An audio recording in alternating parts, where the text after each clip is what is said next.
गुरु ब्रह्म महिमा अलेख शरण। नमस्कार दर्शक वृंद, आपण मानंकु आजिर राशिफल कार्यक्रम रे मु एस कुमार स्वागत जनाऊछि। प्रतिदिन निजर राशिफल जानिबा पई गुरुकृपा यूट्यूब चैनल को सब्सक्राइब करंतु और पाखरे थिबा बेल आइकन को प्रेस करी ऑल नोटिफिकेशन ऑन करी दियंतु, जहा फल रे आमे जेते बेले वीडियो अपलोड करिवो प्रथमे आपण वीडियो देखि पारिबे। आमर यही वीडियो रे आपण संपूर्ण पंचांग सहित मेष ठारू मीन पर्यंत 12 गोटी राशिर राशिफल विषय रे जानि पारिबे। वीडियो को दयाकरी शेष पर्यंत देखंतु। वीडियोटी भल लागिथिले वीडियो को लाइक करंतु एवं आपणक प्रियजन पाखु शेयर करी जणांतु। एबे आसंतु जानिबा आज दिनर संपूर्ण पंचांग विषय। आज 2025 मसीहा अक्टोबर मास 17 तारिख शुक्रवार, दिल्ली स्वराब्द सन 1433 साल, स्वाधीन भारताब्द 79 वर्ष, महिमाद 198 वर्ष, उत्कल गजपति श्री श्री गजपति दिव्यसिंहदेव महाराजांकर 69 अंक, सौरस्व आश्विन मास 31 दिन, चांद्रमते कार्तिक कृष्ण पक्ष एकादशी तिथि, दिबा 1 घंटा 27 मिनिट पर्यंत, एहा परे द्वादशी तिथि। आजिर सूर्योदय विरजा क्षेत्र को 5 घंटा 43 मिनिट, कन्या लग्न 5 दंड 14 लिता गते उदय। आजिर सूर्यास्त विरजा क्षेत्र को 5 घंटा 17 मिनिट, मीन लग्न 3 दंड 49 लिता गते अस्त। आज सिंहचंद्र 60 दंड, मघा नक्षत्र अपराह्न 4 घंटा 45 मिनिट पर्यंत। आज जन्मित शिशुर सिंह राशि, क्षत्रिय वर्ण, दानवगण, अपराह्न 4 घंटा 45 मिनिट गते नरगण। आज मृत व्यक्तिर दिबा 1 घंटा 27 मिनिट गते एकपाद पुष्कर दोष। निषिद्ध खाद्य आज शिंब भोजन निषेध अटे, दिबा 1 घंटा 27 मिनिट गते बेल भोजन निषेध अटे। आजिर अमृत जोग प्रातरु प्रातः 6 घंटा 31 मिनिट मध्य, दिबा 7 घंटा 19 मिनिट गते 9 घंटा 45 मिनिट मध्य, दिबा 12 घंटा 7 मिनिट गते अपराह्न 3 घंटा 19 मिनिट मध्य, संध्या 6 घंटा 3 मिनिट गते रात्रि 9 घंटा 19 मिनिट मध्य एवं शेष रात्रि 3 घंटा 43 मिनिट गते 5 घंटा 43 मिनिट मध्य। आजिर महेंद्र जोग नाही।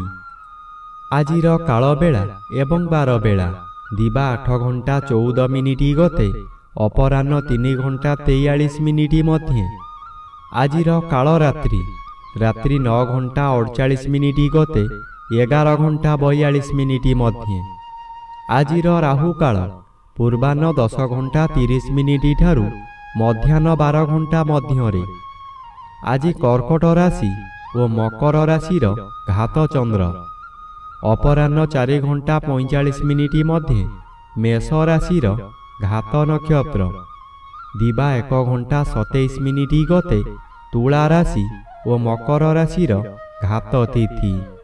बिछा राशि, धनु राशि और मीन राशिर घात 12। प्रिय बंधुगण, एबे आसंतु जानिबा मेष ठारू मीन पर्यंत 12 गोटी राशिर राशिफल विषय रे। राशि चक्रर प्रथम राशि मेष राशि। आज मेष राशि जन्मित व्यक्ति मानक सकाशे पंचम चंद्र अन्य ग्रह द्वारा बाधा पाउथिबारु अशुभ बदल रे शुभ फल प्रदान करिवे। आपणक स्वास्थ्य उत्तम रहिब। पूर्वरु जेउ माने हैरान हरकत करुथुले एबे आपण शांति रे रही पारिबे। पंचम गृह ज्ञान गृह होइथिबारु आपणकर विभिन्न ज्ञान वृद्धि हेब। आपणक उपस्थित ज्ञान बल रे बहु बड़ बड़ विपदरु मुकुली जिबे। बहु काम रे हाथ देई आपण सफल हेबे। शुभ कर्म मान करिबे। ଏବେ ଆସନ୍ତୁ ଜାଣିବା ରାଶିଚକ୍ରର ଦ୍ୱିତୀୟ ରାଶି ବୃଷ ରାଶି ବିଷୟରେ। ଆଜି ବୃଷ ରାଶି ଜନ୍ମିତ ବ୍ୟକ୍ତିମାନଙ୍କ ସକାଶେ ଚତୁର୍ଥ ସ୍ଥାନରେ ଚନ୍ଦ୍ରଗୋଚର କରୁଛନ୍ତି। କୃଷ୍ଣ ପକ୍ଷ ହେତୁ ଆଜି ବେଶୀ ବିଚଳିତ ଲାଗିବ ନାହିଁ। ଧୈର୍ଯ୍ୟର ସହିତ ଆଗକୁ ଆଗକୁ ମାଡ଼ିଯିବେ। ଅର୍ଥ ଆସିବାର ବାଟ ଫିଟିଯିବ, କିନ୍ତୁ ତତ୍କ୍ଷଣାତ୍ ମିଳିବ ନାହିଁ। ଚାକିରି କରୁଥିବା ବ୍ୟକ୍ତିମାନେ ଶୁଭ ଖବର ପାଇ ଆନନ୍ଦିତ ହେବେ। ଚତୁର୍ଥ ସ୍ଥାନ ବିଦ୍ୟାସ୍ଥାନ ଓ ମାତୃସ୍ଥାନ ହୋଇଥିବାରୁ ମାତୃ ସହିତ କିଛି କଥା କଟାକଟି ହୋଇପାରେ। ବିଦ୍ୟାର୍ଥୀମାନେ ବିଦ୍ୟାରେ ଉନ୍ନତି କରିବେ। ଏବେ ଆସନ୍ତୁ ଜାଣିବା ରାଶିଚକ୍ରର ତୃତୀୟ ରାଶି ମିଥୁନ ରାଶି ବିଷୟରେ। ଆଜି ମିଥୁନ ରାଶି ଜନ୍ମିତ ବ୍ୟକ୍ତିମାନଙ୍କ ସକାଶେ ତୃତୀୟ ସ୍ଥାନରେ ଚନ୍ଦ୍ରଗୋଚର କରୁଥିବାରୁ ଅତି ଶୁଭ ଫଳ ପ୍ରଦାନ କରିବେ।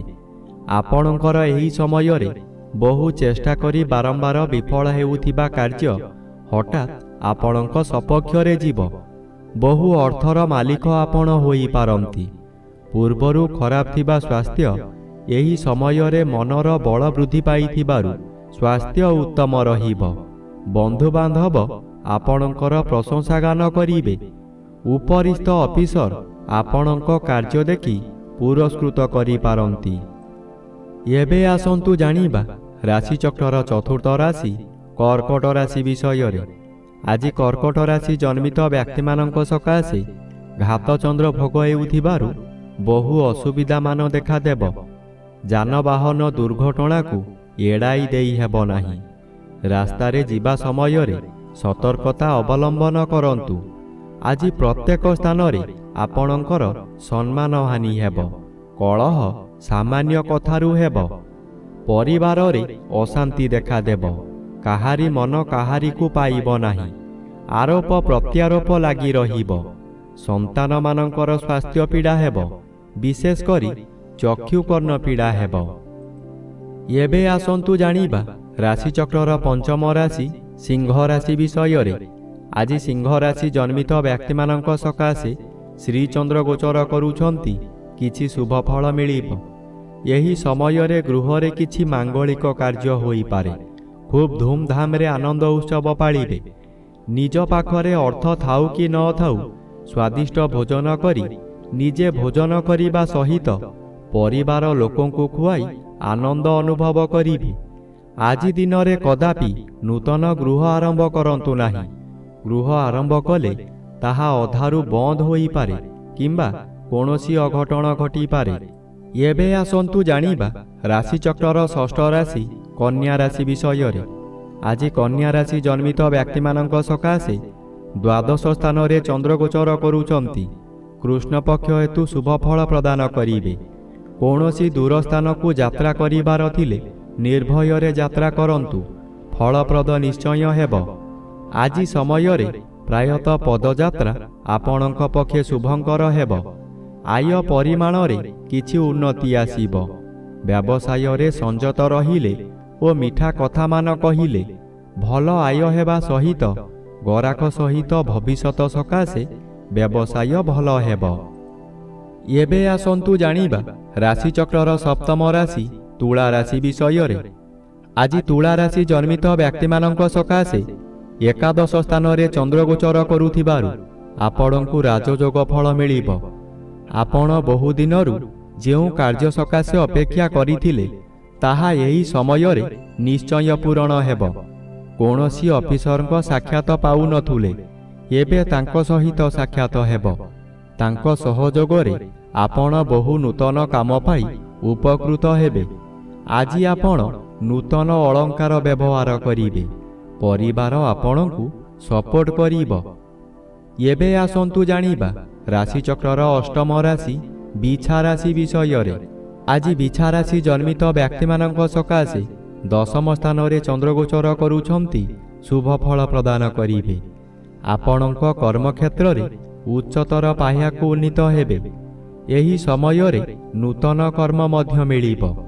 ଯେକୌଣସି କାମ କରନ୍ତୁ ତହିଁରେ ସଫଳତା ମିଳିବ।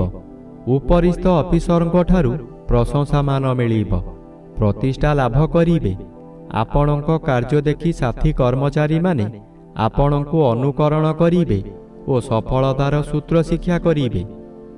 ଏବେ ଆସନ୍ତୁ ଜାଣିବା ରାଶିଚକ୍ରର ନବମ ରାଶି ଧନୁ ରାଶି ବିଷୟରେ।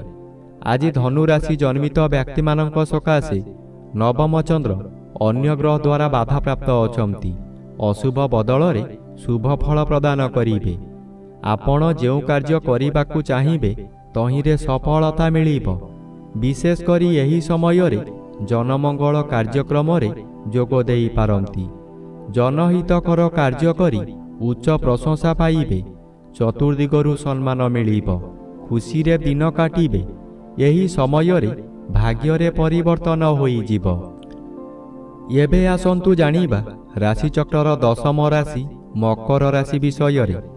ଆଜି ମକର ରାଶି ଜନ୍ମିତ ବ୍ୟକ୍ତିମାନଙ୍କ ସକାଶେ ଘାତଚନ୍ଦ୍ର ଭୋଗ ହେଉଛି। ଘାତଚନ୍ଦ୍ର ସର୍ବଦା ଅଶୁଭ କରାଇବ। ଘରେ ବାହାରେ ପ୍ରତ୍ୟେକ ସ୍ଥାନରେ ଆପଣ ଅପଦସ୍ତ ହେବେ। ବହୁ ପରିମାଣର ବ୍ୟୟ ହେବ। ଶରୀର ଅସୁସ୍ଥ ରହିବ। ମଥା ବିଚଳିତ ହେବା କାରଣରୁ ରାସ୍ତା ଦୁର୍ଘଟଣା ମଧ୍ୟ ହୋଇପାରେ। ଆଜି ନିଜ ମନକୁ ଶାନ୍ତ ନ କଲେ ନିଜକୁ ନିଜେ ଦଣ୍ଡ ଦେଇ ହଇରାଣ ଓ ଲୋକହସା ହୋଇପାରନ୍ତି। ଏଣୁ ମନକୁ ଶାନ୍ତ ରଖନ୍ତୁ। ବ୍ୟବହାର ଠିକ୍ ରଖନ୍ତୁ। ଏବେ ଆସନ୍ତୁ ଜାଣିବା ରାଶିଚକ୍ରର ଏକାଦଶ ରାଶି କୁମ୍ଭ ରାଶି ବିଷୟରେ। ଆଜି କୁମ୍ଭ ରାଶି ଜନ୍ମିତ ବ୍ୟକ୍ତିମାନଙ୍କ ସକାଶେ ସପ୍ତମ ଚନ୍ଦ୍ର ଅନ୍ୟ ଗ୍ରହ ଦ୍ୱାରା ବାଧା ପାଉଥିବାରୁ ଶୁଭ ଫଳ ପ୍ରଦାନ କରିପାରିବେ ନାହିଁ। ହଠାତ୍ କୌଣସି କାରଣରୁ ଆପଣଙ୍କର ଆୟ ବନ୍ଦ ହୋଇଯିବ। ଯେତେ ଚେଷ୍ଟା କଲେ ମଧ୍ୟ ବ୍ୟବସାୟକୁ ବୃଦ୍ଧି କରିପାରିବେ ନାହିଁ। କର୍ମକ୍ଷେତ୍ରରେ ବିଶୃଙ୍ଖଳା ଦେଖାଦେବ। ଚାକିରି କରୁଥିବା ବ୍ୟକ୍ତିମାନେ ଚାକିରିରେ ବହୁ ବାଧାବିଘ୍ନ ଦେଇ ଗତି କରିବେ। ତଳ କର୍ମଚାରୀମାନେ ଗୁପ୍ତ ଶତ୍ରୁ ପାଲଟି ଯିବେ। ଆଜି ବନ୍ଧୁ ଅପ୍ରିୟ ହୋଇପାରନ୍ତି। ଏବେ ଆସନ୍ତୁ ଜାଣିବା ରାଶିଚକ୍ରର ଦ୍ୱାଦଶ ବା ଶେଷ ରାଶି ମୀନ ରାଶି ବିଷୟରେ। ଆଜି ମୀନ ରାଶି ଜନ୍ମିତ ବ୍ୟକ୍ତିମାନଙ୍କ ସକାଶେ ଷଷ୍ଠ ସ୍ଥାନରେ ଚନ୍ଦ୍ରଗୋଚର କରୁଛନ୍ତି। ଶୁଭ ଫଳ ପ୍ରଦାନ କରିବେ। ଆପଣଙ୍କ ପରିବାର ମଧ୍ୟରେ ହସଖୁସିର ଉତ୍ତମ ବାତାବରଣ ଖେଳିଯିବ। ବିଗତ ଦିନମାନଙ୍କରେ ଆପଣ ପ୍ରତ୍ୟେକ କାର୍ଯ୍ୟରେ ଫେଲ୍ ମାରିଥିଲେ। ଏବେ ଯେଉଁ କାର୍ଯ୍ୟ କରିବାକୁ ଆଗ୍ରହ ପ୍ରକାଶ କରିବେ ତହିଁରେ ସଫଳତା ନିଶ୍ଚୟ ମିଳିବ। ଷଷ୍ଠ ଚନ୍ଦ୍ର ଆର୍ଥିକ ଦୃଷ୍ଟିରେ ଉନ୍ନତି ଆଣେ। ଆପଣ ଯେଉଁ ବ୍ୟବସାୟ କରୁଛନ୍ତି ତହିଁରେ ଆଶାଠାରୁ ଅଧିକ ଆୟ କରିବେ।